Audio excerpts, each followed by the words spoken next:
कोई कहता है बाबा जय गुरुदेव जी महाराज के शरीर छोड़ने के बाद बाबा जी द्वारा निर्माणित मथुरा आश्रम एवं नाम योग साधना मंदिर में अब कुछ नहीं रहा। वहाँ कोई दया कृपा नहीं रही। तो कोई कहता है उस आश्रम की महिमा खराब हो गई है। मुर्गा मांस शराब कोई भी बुरा कार्य नहीं बचा है जो मथुरा आश्रम में न होता हो। अब इनकी बातों में और लगाए गए आरोपों में कितनी सत्यता है और क्या सच में अब मथुरा आश्रम में कुछ नहीं रहा, इस बात का पूर्ण विश्लेषण परमार एवं बाबा जय गुरुदेव जी महाराज के वचनों के माध्यम से किया जाएगा। अतः आपसे विनम्र अनुरोध है, इसे निंदा आलोचना न समझें और अपनी सद्बुद्धि का इस्तेमाल करें। मथुरा की पावन पवित्र धरती से चलकर विश्व भर में शाकाहार का प्रचार प्रसार करने वाले एवं बुरे से बुरे लोगों को नेक राह पर लाने वाले और सच्चे प्रभु से मिलाने वाले विश्व विख्यात परम संत बाबा जय गुरुदेव जी महाराज, जिनके अनुयायी आज के समय में देश और विदेश में करोड़ों से भी ज्यादा हैं। बाबा जी सामान्य जीवों के कल्याण के लिए जीवन भर अथक परिश्रम करते रहे और 116 वर्ष की आयु सन 2012 में उन्होंने अपना शरीर छोड़ा।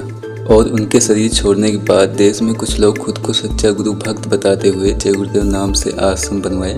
कुछ बाबा जय गुरुदेव जी महाराज के जैसे वेशभूषा बना लिए और खुद से बाबा जय गुरुदेव बन गए, तो कुछ बिना भेष बनाए ही गुरु बन गए और बिना किसी आज्ञा आदेश के बाबा जी के कुछ भोले भटके भक्तों को सत्संग सुनाने लगे। और उसी सत्संग के माध्यम से ये मनमुखी व्यक्तित्व के धनी लोग बिना किसी आधार और प्रमाण के जय गुरुदेव नाम योग साधना मंदिर एवं मथुरा आश्रम की निंदा आलोचना करने लगे, जिनमें मुख्य भूमिका में शामिल रतनलाल कनौजिया जी और उमाकांत तिवारी जी, जिन्होंने मथुरा आश्रम की बुराई करने में कोई कसर नहीं छोड़ी है। दोनों लोग बाबा जय गुरुदेव आश्रम मथुरा के लिए क्या कहते हैं, पहले ये समझिए। नंबर 1, रतनलाल कनौजिया, आश्रम नैमिषारण्य सीतापुर। इनका कहना है बाबा जय गुरुदेव जी को आश्रम के कुछ लोगों ने धोखा दिया।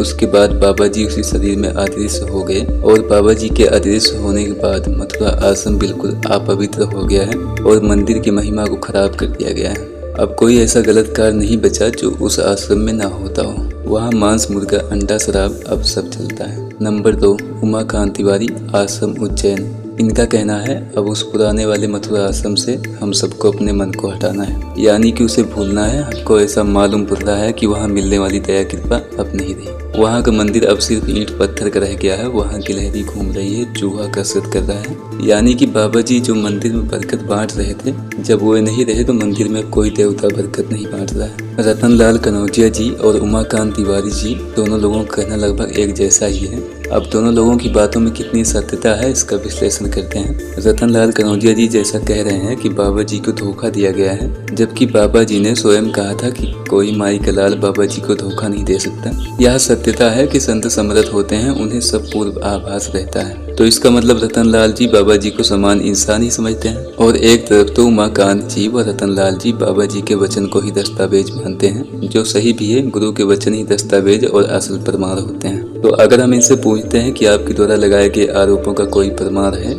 या कोई गुरु का वचन आपको याद है जिसमें बाबा जी ने कहा हो कि कुछ समय बाद ये पवित्र मंदिर और आश्रम अपवित्र हो जाएगा, मंदिर का देवता बरकत बांटना बंद कर देगा या मथुरा आश्रम सिर्फ ईंट पत्थर का हो जाएगा, तुम कहीं और इस मंदिर जैसी मंदिर बना लेना, वहाँ से तुम्हारा कल्याण हो जाएगा। नहीं, बल्कि सत्यता तो यह है कि जितने भी लोग मथुरा आश्रम की निंदा आलोचना करते रहते हैं, किसी के पास भी किसी बात का कोई प्रमाण नहीं है और ना तो बाबा जी का कोई ऐसा वचन है जिसमें उन्होंने ऐसा बोला हो। बाबा जी हमेशा कहते थे इस मंदिर को मामूली मंदिर न समझना, आगे विश्व भर से लोग यहाँ मत्था टेकने आएंगे। और बाबा जी ने कहा था संत जहाँ चरण रखते हैं वह जगह हजारों हजार साल तक पवित्र हो जाती है। अब आप स्वयं से विचार कीजिए, मथुरा आश्रम में तो बाबा जी सालों साल रहे हैं, वहीं ईंट पत्थर की मंदिर बनाने में उन्होंने कितनी मेहनत की थी। वह मंदिर एवं आश्रम कितना पवित्र होगा। और बाबा जी के शरीर छोड़ने के बाद यानी कि 2012 के बाद जब ये लोग कभी गुरु दरबार यानी कि मथुरा आश्रम गए ही नहीं और ना तो किसी को जाने दिए, तो किस आधार पर ये बोलते हैं कि मंदिर या आश्रम में मांस मदिरा का सेवन होता है और वहाँ कोई दया कृपा नहीं रही। कुछ इसी प्रकार संत कबीर साहब का एक दोहा भी है, सतगुरु की माने नहीं अपनी कहे बनाए, कहे कबीर क्या कीजिए और मता मनमाए। और इन्हें मानने वाले लोग इन्हें परम संत, युग परिवर्तक, सच्चा गुरु या स्वयं बाबा जय गुरुदेव मानते हैं। मानिए आप जिसको आपको गुरु मानना है। हम किसी की निंदा आलोचना या आपकी भावना को ठेस पहुंचाने नहीं आए हैं। आपकी आस्था है, आपका विश्वास है, पर जुड़े तो सभी जय गुरुदेव नाम से ही हो। तो बाबा जी के वचन भी याद रखिएगा। बाबा जी ने कहा था बच्चा आगे बहुत जय गुरुदेव आएंगे, तुम धोखा न खा जाना। बच्चों तुम इनकी उनकी सबकी बात मान लेते हो, मेरी बात क्यों नहीं मानते हो। बाबा जी के वचन ही सच्चे परमार हैं। अब ऐसा भी हो रहा है कि उनके वचनों को मोड़ दिया जा रहा है। आपको बहुत संभल के चलने की आवश्यकता है। आप अपना परमार्थ न बिगड़ने दीजिएगा, नहीं तो आपके जीवन भर की अध्यात्म की कमाई व्यर्थ चली जाएगी। अब आप मथुरा आश्रम एवं मंदिर के लिए बाबा जी के मुख से निकले कुछ वचन परमार के रूप में सुन लीजिए। उसके बाद आप स्वयं से निर्णय कीजिएगा कौन सच बोल रहा है और कौन झूठ। नंबर 1, कोई भी आएगा बन सवाली, होगी मुराद पूरी, लौटे ना हाथ खाली। नंबर 2, इस मंदिर के मुंडेर को छूकर यदि कोई पंछी भी उड़ेगा तो उसे मानव देह मिल जाएगा। नंबर 3, मंदिर के प्रसाद को संभाल के रखना।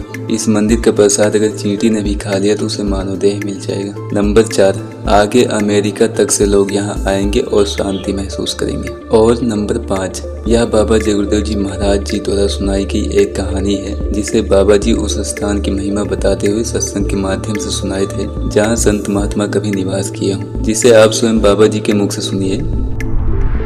महात्माओं ने बहुत भर तक बहुत बड़ी दया की, कष्ट उठाए, इसमें कोई संदेह नहीं है। लेकिन जो दया छोड़ गए वो यहाँ के कण कण और जर्रे जर्रे में पार्वती और काशी विश्वनाथ बम बोले जब तपस्या कर रहे थे उत्तराखंड की तरफ, तो दोनों के दोनों चले जा रहे थे। एक मार्ग में एक जमीन आई तो शंकर जी ने उस जमीन पर साष्टांग प्रणाम किया और रोने लगे।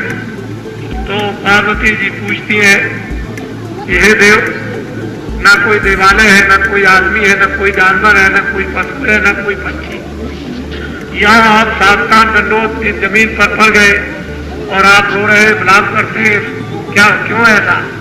पहले पार्वती तुम नहीं जानते हो, 10,000 वर्ष पहले इस भूमि पर संत निवास कर गए। ये इतनी पुनीत और पवित्र भूमि है कि भूमि छोड़ी नहीं जाती। जहाँ जहाँ महात्मा तपस्या करते हैं कितनी भूमि पवित्र होती है, उसका कण कण जर्रा जर्रा, और उस जमीन पर पहुंचते ही लोगों के अपने आप भजन बनने लगते, अपने आप खिंचाव होने लगता, मन इंद्रियां विषयों की तरफ से हट जाती है और उनमें एक विवेक विचार होने लगता है। पार्वती वह भूमि के बहुत बड़े हैं भाग, जहाँ संत एक रात भी किए रहे हो निवास। बाबा जी के वचन ही परमार हैं, उनके हर एक